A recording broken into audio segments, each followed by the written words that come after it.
Broadcasting live from the North Fulton Business RadioX studio, it's time for To Your Health with Dr. Jim Morrow. To Your Health is brought to you by Morrow Family Medicine, an award-winning primary care practice, which brings the care back to healthcare. Hello, and welcome to Your Health with Dr. Jim Morrow. That is me.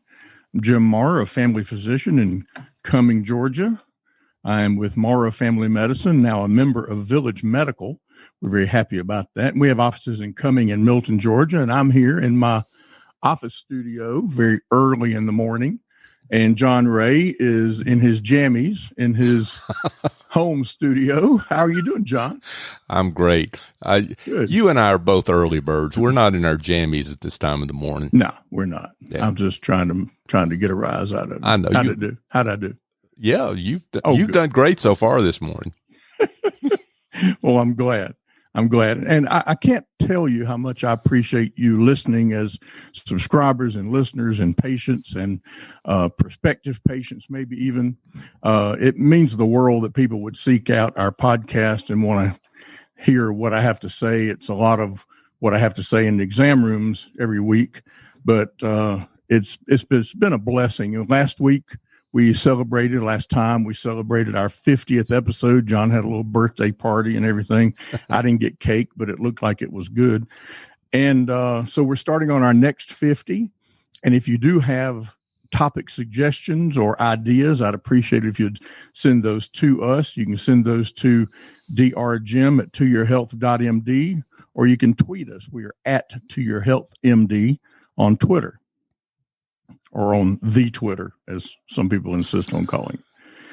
Today, we're going to talk about Human Papilloma Virus. But before we do that, I want to give a little bit of a COVID, I guess it's an update, more of an overview probably at this point. I want to talk about the different phases of coronavirus infection. We've broken this down into 4 basic phases.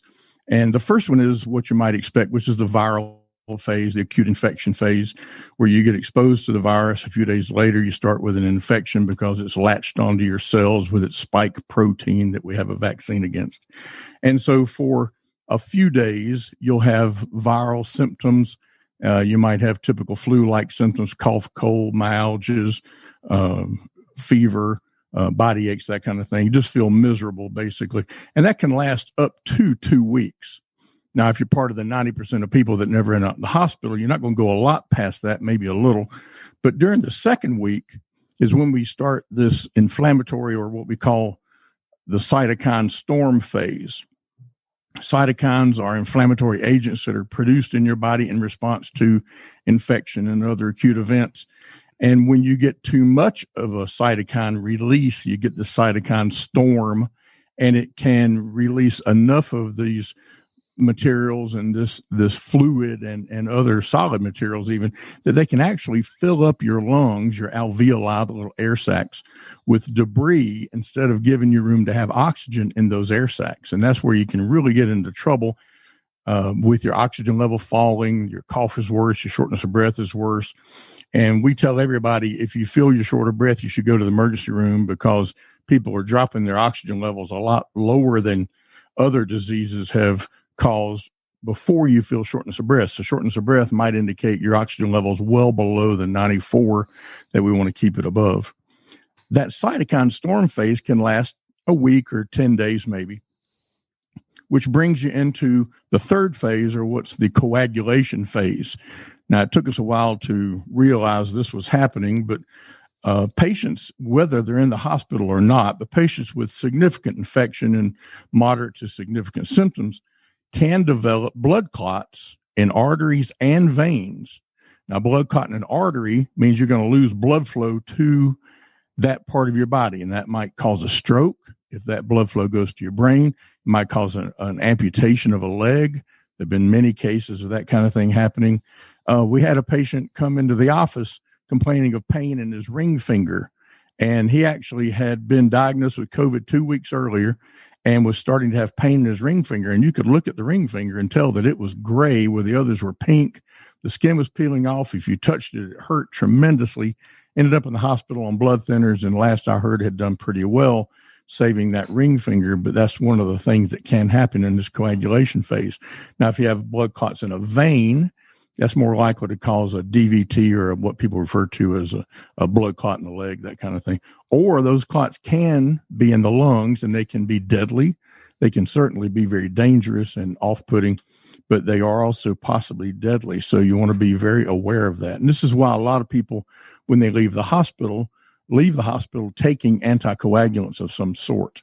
And then the last phase is the late hyperinflammatory phase. And this can go typically 10, 14 days. And this is the 4th week of infection pretty much. But it's a time when people continue to have the body aches, sometimes fever. The fatigue is bone crushing from what I'm told. And it's a very significant thing. Now, this phase can last in what they're referring to as the long haulers, and people that have, quote, long COVID, end quote, can last for weeks and weeks and weeks, and weeks and weeks turn into months and months. And this can be quite a long time. And we're finding that people here don't have any real treatment. We don't have anything we can say, take this, you'll be better. It's a matter of rest and liquids and time and ibuprofen and such when you need it. But this late inflammatory phase can be very debilitating and disabling in many cases. If you look at someone who ought to be back to work, their cohort had COVID, he's back to work. Some people are just not, because of this late inflammatory phase. So those are the phases of COVID. These are phases that you can avoid if you'll get a vaccine. Please, if you get an opportunity at a vaccine, take it. Never miss an opportunity to immunize, as my colleague, Dr. Daniel Griffin, says on This Week in Virology with great regularity. And if you're looking for good information about coronavirus, I encourage you to listen to the podcast, This Week in Virology. They do fantastic work and have the entire time this virus has been out. So today we'll talk about a different virus that's completely different from coronavirus. This is the Human Papilloma Virus. This is one that we've known about for a long time, and have in recent years come up with a very good way to prevent it. We don't have great ways to treat it, but we have a great way to prevent it. So the Human Papilloma Virus is a very common sexually transmitted virus. It's the most common sexually transmitted infection in the United States. In fact, it's our assumption that if you've ever had sexual intercourse, you have HPV, as it's referred to, in your body.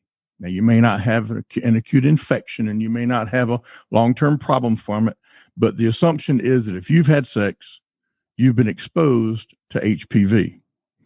There are more than 100 types of HPV, and all of these do not cause problems, but some of them can cause genital warts, and many of the aggressive kinds can cause cancer, both in women and in men. And this includes cancer of the cervix, the vagina, the vulva, the anus, the penis, and even the throat, if you consider the possibility of getting HPV infection through oral sex. So HPV is passed between people through genital or skin-to-skin contact. It is not a fluid-passed infection. It just takes skin-to-skin contact. So both men and women can get HPV, as I said, and they therefore can pass it on to others. Often they don't know they have it because there really are no symptoms when you first get HPV at all. They don't realize that they're just passing it from one person to another. And nearly everybody, like I said, that's had sex has been exposed to HPV. And it's really assumed that all sexually active people will have HPV at some point in their lives. Now, I mentioned it's hard to know that you do have HPV, and it is. In most cases, including the kinds that cause cancer, there are no symptoms, not until you get said cancer. But the main symptom we do see in people is genital warts. If you see somebody, a patient, or if you as a patient have genital warts, that's almost certainly caused by human papilloma virus. These warts might be big or little. They might be flat. They might be raised. They are often described as looking like a small piece of cauliflower. I usually refer to it as a fungating mass because that's kind of what they look like. They're just not attractive things at all. You might have one, you might have a group of them, and they can appear on any of the sexual organs, like I mentioned, even on your thigh, because like I said, it just takes skin-to-skin contact. It does not take fluid. And there's another type of HPV that can cause warts to develop on other parts of your body, like your hands or your feet. But the types of HPV that cause warts generally do not cause cancer. So genital warts is a problem that's worth getting rid of, but it's not an indicator that you're going to get cancer. And that's a very important distinction, because we do see more people with warts than we do with HPV-induced cancer. So how do you diagnose human papillomavirus? Well, if you think you have warts in the genital area, you go see your family doctor. He or she will be able to diagnose it just with an examination, and that's diagnostic of having HPV infection. Now, women sometimes will have HPV on their cervix, and when they have a pap smear, there'll be indications on the pap smear this could be a problem. The doctor likely will bring you back into the office, do a different procedure called a colposcopy, where they'll be able to identify areas on your cervix that have infection and take care of that for you. He may also do a specific cervical HPV test. And these are tests that can identify many of the types of HPV that do cause cancer. So they can tell you if you're at risk of that. And if you are, there are things they can do to decrease that risk. So it's a very important thing to do. If you do have HPV types that can cause cancer, it's also important that you go back for the follow-up, because we lose people to follow-up all the time. And it's just inconceivable. But if you have these things, you want to be sure you go back for the follow-up at the intervals that your GYN tells you to follow up. It goes without saying. And it's the kind of thing where, again, not any symptoms. You're not going to feel bad. You're not going to feel anything. You're going to think, I'm okay, but you need to go back, because you just don't know if you don't look. It's hard to avoid this virus completely. Obviously, if you're living a normal life, it's very difficult to avoid. But there are some things that you can do to lower your risk. And these are things that are in some ways common sense, and in some ways are easy to do. One is have fewer sex partners. Another is to avoid sex with people who have had multiple sex partners. So knowing something about the person you're about to be involved with is very important. Having a conversation that could be an uncomfortable conversation, at least at first, is a very important part of this, and it goes a long way to helping you prevent getting HPV. Use condoms consistently and correctly. And although they don't cover all of the areas where the skin might be inhabited by virus, it covers the most important part, and certainly the most diagnostic part. Because there are no symptoms for weeks or months, you need to continue to be checked and to be aware of any changes in your skin, any changes in your health, any changes at all. And I tell people all the time, don't ever say those 5 most dangerous words in the English language, which are, hopefully a lot of you can say them with me now, maybe it will go away. If you see something that's new and different, you get it checked out. That's critical. I don't care what we're talking about. That's important. So this episode of To Your Health is brought to you by Morrow Family Medicine. We are now a member of the much larger Village Medical, and we're very excited about that. We do see people in both Cumming and Milton, Georgia. Our Cumming office we are using for people who are not sick. So for physicals, blood pressure checks, diabetes, cholesterol rechecks, arthritis, anything that doesn't involve something that could be COVID related, we're seeing these people in our Cumming location. And we are using our Milton location as essentially a COVID clinic. If you've got symptoms that might be COVID, we're going to see you in the Milton office. We're doing rapid testing in the Milton office. We have a lot of experience down there, unfortunately, treating these people. We've had well over 15, probably approaching 1,800 cases now of COVID. Unfortunately, we have had 13 deaths. And when I say that to people, their first question is usually, well, were they old? And certainly a lot of them are. But what they weren't was dying. They might have had COPD or diabetes or other things, but they weren't actively dying. And 13 of these people are no longer here to be with their loved ones and to enjoy their life. And I think it's a crying shame. So if you get an opportunity to get a vaccine, get one. So speaking of vaccines, there is now a vaccine against human papillomavirus. And this is something that in years to come is going to become more and more important, because it's going to completely change the rates at which people have cervical cancer, the rates at which people have genital warts, and the rates at which they have the head and neck cancers that you can also get from human papillomavirus infection. The CDC says that girls and boys between the age of 11 and 12 should get the vaccine. That's when you should first get it. Again, from what I said earlier, obviously it's important that you get this before you're sexually active. So the vaccine works very well in the immune system of an 11-year-old, and I recommend that if you have children in that age, you take them and get them this vaccine. It's very important. It's a very easy vaccine. It doesn't have a lot of side effects, hasn't done anything bad to anybody, and so forth. It's a great thing to do. Teenagers and young adults can get the vaccine too. The published ages are between 9 and 26. But I can tell you that if you came in here at age 35 and you said you wanted a HPV vaccine, we would give you one, because it's better to get it than to not get it. And any good it could do would be lost if you never get the vaccine.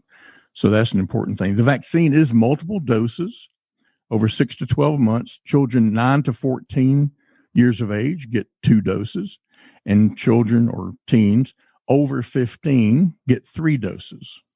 And it's important to get all of the doses that you're supposed to get in order to get the most protection from this vaccine. Now, that, again, sounds like something you shouldn't have to say, but you do, because people either forget about it or they think, I'm okay. But if you're supposed to get 2, you get 2. If you're supposed to get 3, you get 3. If you get a coronavirus vaccine and you're supposed to get 2, get them both. Very important. Now, without health insurance, these vaccines can be pretty pricey. But the CDC does have a program which is called Vaccines for Children. And this provides free vaccines for some families. So if cost is an issue, you need to go to the CDC website and look at Vaccines for Children and see how this might be able to help you. The treatment for for HPV, I mentioned that there's no real cure. Once you get this virus, it's like many others, it's there to stay. May not cause a serious problem, or it may, but the virus itself is there. So the treatments are directed at the problems that they cause, the genital warts, the precancerous cells, and cancer. So genital warts can be treated by your doctor, but you do not want to try to use over-the-counter wart solutions and wart treatments for these things. As you know, the skin on the genitals is different from the skin on the back of your arm. You don't want to put some of the things over the counter on your penis or on your labia or on your vagina, because I'm telling you, you're not going to be happy about that. Do not do that. Go to the doctor, get proper treatment if that's the case. If it's a cervical problem, I mentioned you get the pap smear, you get the colposcopy, you get the treatment that's needed so that you don't have a progression of this to any kind of cancer. Very, very important that you do that. Now, you may test positive for HPV without having any signs of any real outcome from it, any bad outcome at all, whether it's cancer, genital warts, or anything. But you want to stay on top of this. If you've been told that you have HPV infection, you're going to want to get tested for things like pap smears and such at different intervals from what you would otherwise. You want to get a pap smear probably every 4 to 6 months until you realize it's not causing a problem. And this can take a while. You might have to do this over a period of a couple of years, but you want to continue to follow this and to monitor this. It's very important that you do that. You don't want to ignore the fact that you've been told you have HPV. You don't want to give this an opportunity to cause a problem that could have been prevented. And again, the best way to prevent HPV problems is with a vaccine. So get or have your children get the vaccine for HPV when you can. And John, that's what I've got on HPV infection. So I've seen a few articles lately that sex, even among married couples, is a casualty of the pandemic. So, which I can understand. So should people focus on this now, or? Well, I think you should focus on it always. You know, if you're married, then with any luck at all, your number of sexual partners is 1. And so whatever they have, you're going to have. And you can pretty much take that to the bank. And if you notice a problem, any sort of growths, or if you have an abnormal pap, then you treat that just as you ordinarily would. I don't know that frequency of intercourse really plays that big a role, because the infection has been transmitted pretty much the first time you had sex anyway. I don't know that repeated exposure really plays a part.